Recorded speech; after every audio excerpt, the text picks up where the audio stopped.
warna kuning, oranye, 4 nopin, tiga.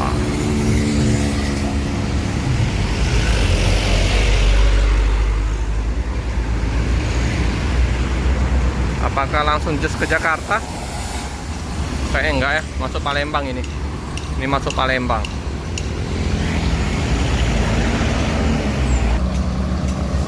Alue Iemira City. BL 7459 AA.